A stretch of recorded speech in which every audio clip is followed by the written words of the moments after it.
Operator क्या होता है?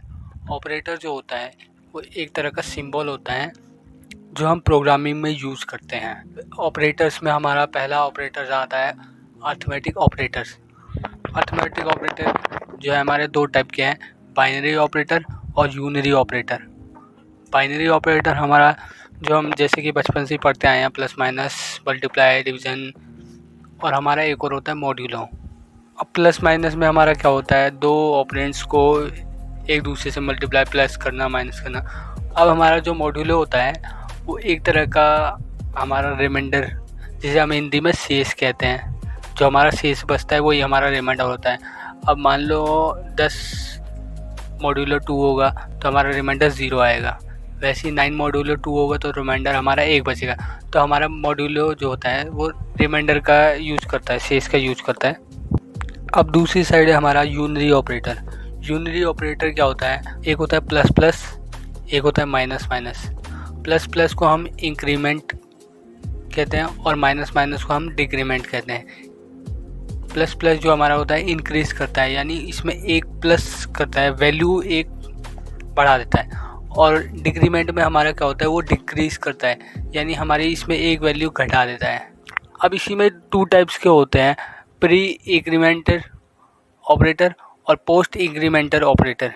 प्री इंक्रीमेंटर ऑपरेटर में हमारा क्या होता है, पहले प्लस प्लस होता है, फिर हमारा ऑपरेंड होता है, यानी प्लस प्लस ए। तो हमारा यहाँ क्या होता है, यहाँ पे पहले प्लस होता है। अब पोस्ट इंक्रीमेंटर में होता है हमारा ए प्लस प्लस, यानी पहले ऑपरेंड्स होता है फिर प्लस प्लस होता है।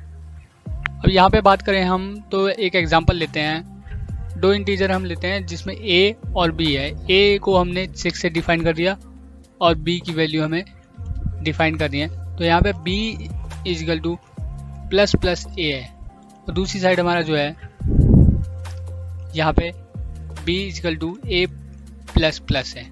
अब इसका हम आउटपुट निकालेंगे तो हमारा a की वैल्यू जो होगी वो 7 होगी, b की वैल्यू भी 7 होगी। क्यों? क्योंकि यहाँ पे पहले प्री इंक्रीमेंटर हो रहा है तो पहले वैल्यू इंक्रीज होएगी, पहले वैल्यू इंक्रीज हुई, फिर उसके बाद ये b में गई, और यहाँ पे a 7 b इजिकल टू 6। क्यों? क्योंकि यहाँ पे पोस्ट इंक्रीमेंटर हुआ है तो पहले वैल्यू आएगी फिर उसके बाद इंक्रीज होएगी। तो a की वैल्यू 6 थी तो a की वैल्यू तो 7 हो ही गई, लेकिन a की वैल्यू में यहाँ पे पोस्ट इंक्रीमेंटर है तो a की वैल्यू 6 जो है वो b में आ गई। अब हम बात करते हैं लॉजिकल ऑपरेटर की। लॉजिकल ऑपरेटर हमारे 3 तरह के हैं। फर्स्ट है हमारा एंड, सेकंड है नॉर, थर्ड है not. And given as true if both operands are true else false, यानी एंड जो है हमारे दो ऑपरेंड्स के बीच में अगर कोई भी वैल्यू ट्रू हुई तो हमारा ये ट्रू डिफाइन करेगा, वरना ये फॉल्स डिफाइन करेगा। अगर कोई सी भी एक वैल्यू फॉल्स हुई तो ये फॉल्स डिफाइन कर देगा। एंड का मतलब होता है, जैसे कि आप जानते हैं, एंड का मतलब और होता है, तो ये दो ऑपरेंड को साथ में लेके चलता है। अब हमारा आता है नेक्स्ट और given as true if at least one of the operand are true. अगर कोई भी दो ऑपरेंड्स में से कोई भी ट्रू हुआ तो ये ट्रू डिफाइन करेगा, वरना ये फॉल्स डिफाइन करेगा। अगर इनमें से एक भी ऑपरेंड्स, जैसे f हमारा ये फॉल्स हो गया तो हमारा ये फॉल्स डिफाइन करेगा। और ऑपरेंड जो होता है वो हमारा या तो फर्स्ट होना चाहिए या तो सेकंड होना चाहिए, ऐसा डिफाइन करता है। अब थर्ड आता है हमारा not given the opposite logical value of the operand true become false and false become true, यानी false become true, true become false करेगा। हमारा जो है अगर ये ट्रू नहीं है तो हमारा फॉल्स डिफाइन करेगा, फॉल्स नहीं है तो ट्रू डिफाइन करेगा। नेक्स्ट है हमारा असाइनमेंट ऑपरेटर। असाइनमेंट ऑपरेटर क्या होता है आप भी जानते होंगे, ये बेसिक सा है हमारा। इजिकल टू क्या होता है हमारा, इजिकल टू जो होता है हमारा एक तरीके से वैल्यू को डिफाइन करता है। जैसे मान लो मैंने लिख दिया a इजिकल टू 7 और b इजिकल टू a, तो हमारा क्या है 7 जो है हमारा वो b में डिफाइंड हो गया, यानी b की वैल्यू हमारी 7 है। हमारी जो वैल्यू थी वो राइट साइड से लेफ्ट साइड में चली गई है। अब नेक्स्ट है हमारा प्लस इजिकल टू, ये कुछ नहीं हमारा, ये एक तरह से शॉर्ट फॉर्म है। जैसे हम लिखते हैं a is equal to A plus B, तो इसी को हमने शॉर्ट फॉर्म में लिखा है a plus is equal to B.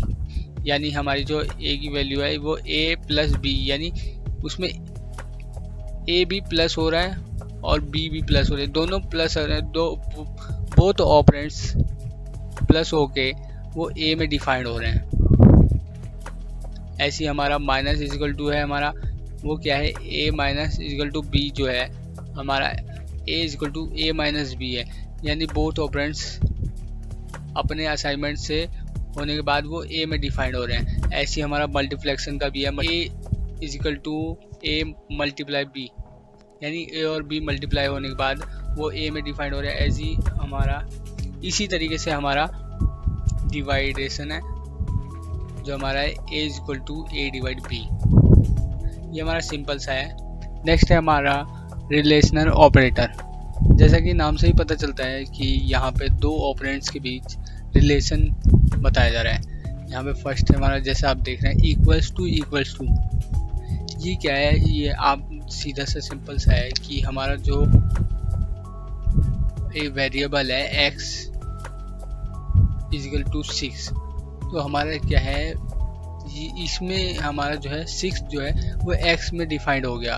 लेकिन इजिकल टू का मतलब है कि जो x है 6 दोनों एक दूसरे के इक्वल हैं। यहाँ पे x डबल इक्वल का मतलब है कि दोनों एक दूसरे के इक्वल हैं।